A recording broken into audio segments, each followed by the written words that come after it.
Ladies and gentlemen, he been doing it longer than your favorite designer's been doing it. He been putting down this fashion before you knew how to spell it correctly. Ooh. He helped elevate the fashion game to heights unseen. Talk up. This is what I came here for. He was there since day one. I know for a fact. Yes. Before Russell Simmons had Fat Farm, I was there. Damn. True. Before Diddy had Sean John, I know it. I was there. This is correct. I was there. Name your favorite line, your favorite fashion line. It was through him and his accomplishments that it was created. I was there. Willie Esco, ladies and gentlemen. Willie Esco. Right, thank you, Sway. Good to see my brother. Work with Tupac, work with 20 Nas. years, yeah. Known each other 20 years. Yes, yes. It's more than 20, Willie Esco. Yes, yes. When it's more than 20, we always say always 20. We stop at 20. We always stop at 20. You know, no sense of going beyond 20, man. You know. Go back to LA in the radio show. Yeah, Sway and Tech, world famous wake up show. Yep. Let's get it. What's up, Tech? How are you, sir? He's not seen Tech you in a while. He's doing great, man. Yeah. Man, you're at it again. What's your relationship with Damon John? Damon and John are like label mates. Damon John and I are like label mates. So the way I came into the industry was through the back door in many different ways. Like from fashion, I figured out a way to get into FIT by meeting a substitute teacher that taught at RTI in Newark. So I always was hustling a way through an easier way because getting into FIT was a very hard thing to do. Yeah. I wasn't gay. There's nothing wrong with being gay, but I was a straight man from Newark, New Jersey, and I wanted to get into fashion, which was an anomaly at the time. You got to think about it in the 80s. So I did the same thing with FUBU. It was more like I was doing the trade shows, earning my stripes on my own, and his partners came and stepped to me because they had the market on a stranglehold. They had the African-American market, and I was always a Latin face in the black crowd. I was in Newark with a 6-barrel. We were always treated like redheaded stepchild in the industry. So I'm gonna make a name for myself in this game. Yeah, Jersey. Yeah. Jersey stand up, Newark, Sway. Brick City. Okay. No, I'm from Jersey. North Newark. Is he doing it too? Yeah. All right. Yeah. Oh yeah. Hey, did you used to though, because it was kind of segregated and to be a straight male? Yeah. That time, did you kind of try to be Assimilate? ambiguous? Yeah. Did you just Nah. You know what I mean? Not act gay, but no. I'm curious. Gay This friendly. is no. You had to be. I was a much older man now, but back then I was able to model in shows, and I'm like, a hustle part of me is like, teach me how to do what you guys are doing. I will walk for you in the show and do whatever you want.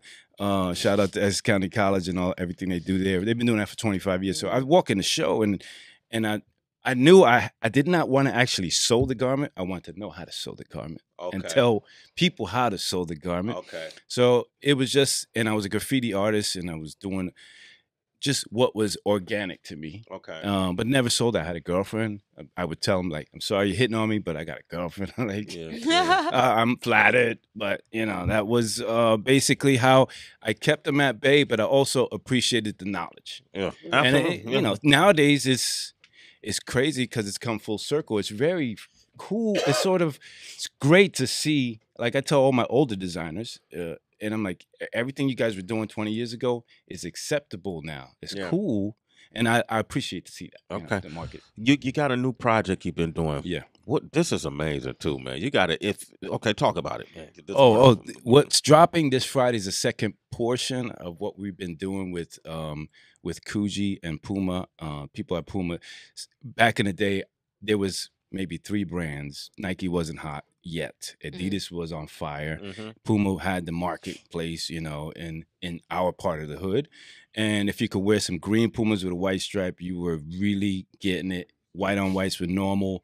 But Puma was my favorite brand. So I made it a point when I relaunched Coogi in 2014 to start exploring the collaboration process. And that's not my era. My era was just straight, you do a brand, you name it yourself, and you do it. But I started understanding the collaboration process and reaching out. And my hustle part of me was like, let me reach out to sneaker brands, see if they like what I'm doing with Coogi. We had just relaunched with Rag & Bone. We also launched with Kith, Ronnie Feig. And we had a lot of momentum going into it. So the timing was perfect. It's almost like when I did the Tupac thing. I launched Tupac's brand Machiavelli 7 years after he passed. Yeah. And it sort of speaks to what Machiavelli was all about. So this was the same thing, dealing with Biggie and being able to launch something around the anniversary was key for Puma and key for me. And Puma was my favorite brand. Biggie pretty much helped put Coogi on the map when he wore that same Coogi sweater over and over again. Yeah. It was the only thing probably that fit him at the time. Rochester Big and Tall was the place to go to uptown. Right. And it was the only brand. Unfortunately, the brand sort of suffered bankruptcy towards the late 2000s, but it's the only brand that sort of catered and made it accessible to the drug dealer, the expensive guy who wanted to buy a sweat. They made distribution available in the hood. Okay. And other brands didn't do that. This Coogi collabo with Puma. That's this Friday. The second Yeah, version? the second part of it is Suede. It's gonna be more mass. It's gonna be more reaching out to the masses, Foot Locker, Foot Action, all those guys. I've never and done Jimmy Jazz. Jimmy Jazz. Yeah. I've never done this, but I'm going to offer my services. Yes. As a model. Dave, and my people over at Puma, listen up closely. Yes.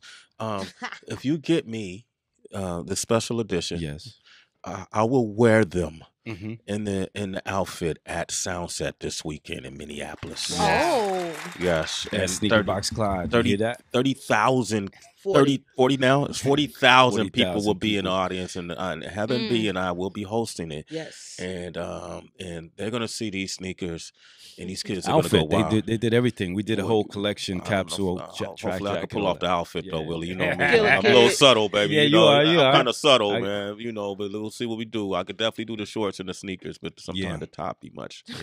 For me, it's hot, but I like seeing it. You know what I mean? But let's see what it do. Let's see what it do. Man, we got a lot of. And then if the general public want to get access to this, how can they get the clothes? And go to your favorite shoe store.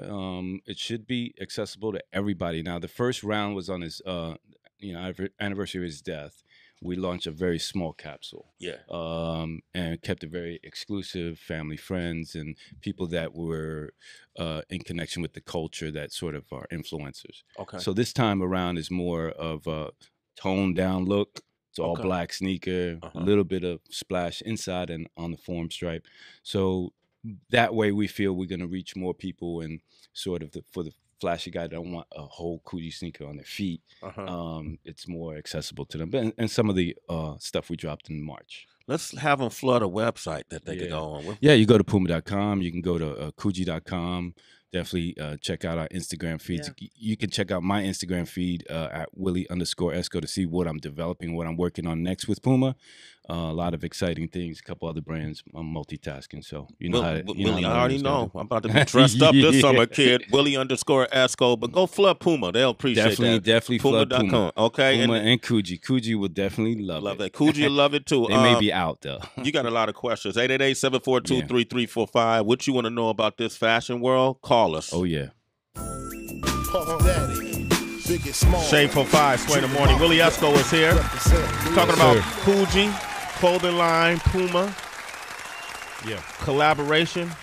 To commemorate the life and times of Notorious B.I.G., who was very instrumental in Coogi's rise. Puma being very, very instrumental in the rise of hip hop. Iconic, because for me, and when I hear Puma, when I see Pumas, I think of MC Shan. He's the first person I actually think of. Queens, for some reason. I think of Queens, New York. I think of street life. I think of the Deuce walking, Times Square, 42nd Street, and just that whole background and that those iconic pieces that you needed that sort of identified with hip hop. Yeah, Coogi was like the Gucci of. It was just it was just. I don't have $400 for a sweater. Back then, I was like, "There's no way I'm gonna even try." I struggled to get $60 for my Puma, so it was like back then it was just. All the B-boys wore Puma early on. They dancing. Yeah, that's what you wore was Pumas. I grew up running track in Pumas. That's right. Did you? Yeah, we used to wear the black and gold, the black striped gold Puma sneakers. Yeah. And you looked ill with them Pumas on. Yeah. Trilla history there. Yeah, man, right? Trilla from Vancouver is on the line. Trilla, say hello to Willie Esco. Trilla. Hey, good morning, Mr. Esco, Heather, Sway, Tracy. Hello, good morning, sir. y'all. Hey. Yeah, just a quick question. I know there's a lot of people out there with with the ideas of the clothing brands in their mind. And I was just hoping you could share a little bit about, what are some of the steps to kind of go from the idea in your mind and kind of the step-by-step to putting it out there and getting it to the people.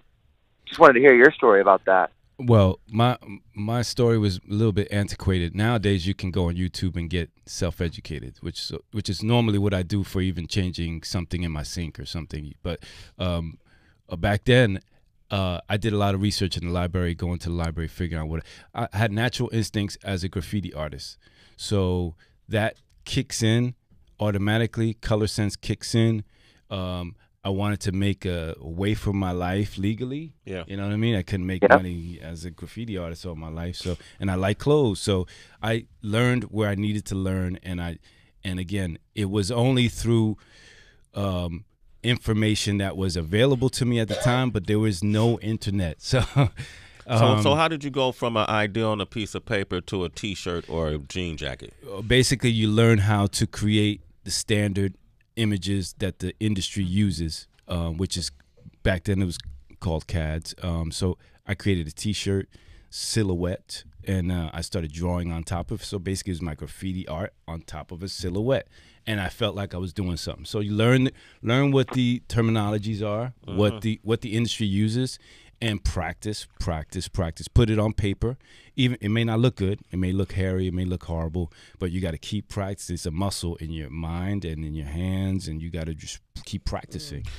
He's basically going to give you half the information and encouraging you to go find out the other half for yourself, because that's the best way to learn. He's not going to just give you the secret to success. Got to be proactive. All right. Thank you, Trilla. So my question, I actually went to FIT for one semester. Fun fact, citizens. Did you get kicked out? No. It's hard to get kicked out of there. Yeah, you don't get kicked out. It was too much. The sewing and draping was a nah, but the drawing for me was a hell yeah. Now, the thing about the fashion industry, it's always portrayed to be very cutthroat, you know, behind the scenes. When it comes to like the fashion shows, it always seems like there's cat fights, whatever. Was there a point at all where someone tried to sabotage your work or any type of like drama? Yeah, I mean, in that sense, it always happened before and after I became well known in the urban. But I'm going into fashion before urban really existed. Right. So I don't know how this is going to work out. I told myself I'd be happy if I am just a sketcher at a design firm. That's the plan I set out. I said, if anything else happens, great. But I was going to be happy with that. So along the way, you get people that you do freelance for, they jerk you. All right, I remember not to do that no more. Or you do a dress for them, or you do something, they don't pay you. So you learn, you move on, try not to hold any resentments. It's early in the game. I've been in this a long time. And then when you get into I had the opportunity to do my own namesake brand. Then the stakes got much higher, because I'm dealing with celebrities, I'm dealing with personalities, and I love fashion. I really love fashion. So you deal with the market's getting flooded. Everybody has a lane. I had my own lane, and in my organization, Damon knows I was a redheaded stepchild. I was the afterthought, but I was well established in the marketplace through FUBU, and I appreciate my brothers, but I was like an afterthought. So I had to fight for every look. I had to fight. I had to horse nose. I had to fight. Like, please wear this, Nas. I know you guys are from Queens. You know what I mean? So yeah. I just had to fight, and my hustle mentality kicks in. All right, we got Scott from Washington on the line. Go ahead, real quick, Scott. Scotty boy. Good morning. Good morning. Hey. What's up, Scott? Good. I just had a quick question for you. I'm just starting out in the textile business, trying to get my clothing operation up and to where I want it to be. What is your advice for someone who wants to grow? I'm starting out with the beginning machines. I just went out and bought the beginning printer, the tabletop style printer, the tabletop style press. Yeah. And I'm looking at industrial versions of all these things, and I'm wanting to know, basically, when should I jump, or when do I feel like I need to jump to that industrial level? Your sales will dictate that. So if you're not making the money yet to have enough to invest and still pay bills at the end of the month, you have excess money, then you should not. I mean, basically, your cash flow dictates how you grow. And if you don't hold out and keep using that same printer, just create new ways of doing new things on that same printer. So I'm not quick to get a new Apple laptop every time a new one comes out, because why? I just use what I have until there's a need for it. So it's being wise with your money, because you need to grow according to how much business you are doing. If you grow too fast, then you're going to owe people some money, and then you're not going to get those orders. Scott, thanks for your call. You're a citizen. That's Sway in the morning. Mike Muse, real quick. Hey, Willie, and speaking of like markets and trends and forecasting, as consumer behavior patterns have changed in terms of purchasing, consumers want things unique, boutique. How are you guys reconciling, just in a general conversation in terms of retail, reconciling boutique, unique, one-of-a-kind pieces with like mass market purchasing, big box retail? Yeah, when we started, unique was the entire marketplace. Urban was entirely unique. So was the music. So you had this unique ability to purchase product in the mass, but no one knew how to get it yet. So that was unique. But now it's been fine-tuning itself. And we had a bunch of rappers get in the game, make money, and, flood the marketplace. And it hurt our business. It's gone back to designers doing their thing, getting recognized for that. And the unique space right now the designers have is you control your growth through social media. Mm-hmm. We didn't have that. I had to pay Vibe magazine, Source magazine, and I'm not paying. I have my partners pay. And when they don't feel like paying, you got people at Vibe looking at me like, well, you're late for my bill. You got to pay. So now you have a unique audience. It's direct to consumer. Yeah. That's why you see retail chains dropping out, because you're going from my designs straight to your mailbox if you hit me on Instagram. What's your Instagram? Willie_Esco. A couple other brands that you might know, Sway. I work with Thurston on Low Life. Mm-hmm. Thurston Howell the third, Coogi, and I'm also working with Damon on relaunching Fubu. We just dropped this past week in Urban Outfitters, so go out to Urban Outfitters. Shout out to Keith, Jay, Carl, and Damon, of course. And I'm just reviving brands. Yeah, we jumped in, and Willie Esco was there when me and Tech had Temple Effectives. Yes. Remember them days? Yes. Remember them days. Yeah, I remember them days, and you pulling me aside, say, asking me. It's tough. It was tough. Yeah. You were getting in when, it was heated, but it was a LA movement. LA has the marketplace right now, but it's becoming now so segmented. If you have a great idea, you can use your social media channels, and gentlemen, I did call. You use your social media to generate more income and let people know what you're doing, because you eliminate a lot of nonsense. Yeah, man. You get that money direct, and it's not split in half. It's not cut. Right. All right. Willie Esco, man, thank you for coming through. My pleasure, Sway. Man, always good. Go to Coogi.com. Coogi.com. Puma.com. Puma.com, yes. Willie_Esco. Yep. All right, and then check me and Heather this weekend. You see us in those Coogi Puma collaborations. Yeah, man. Who I gotta talk to? Dave. Dave Ballin. Dave shouting him out right Dave now. Ballin. Yo, what up, Dave Ballin? I know Dave Ballin. You know Dave. Yo, that's yes. Yeah. Oh man, Dave, what are we doing, Dave? Talk to me, Dave. Okay, that's what's up. All right, we got Celebrity Wire up next. Yup, and speaking of Queens, what up, Horse? Nas, Nicki Minaj, I got some updates. When you say Queens, I think Big Horse, man. Yeah. Shout out to Horse. Right now. What up, Horse? Come on, man. Let's do these. Let's get these push-ups in, Horse. Come on. It's Sway in the morning, only on Shade 45.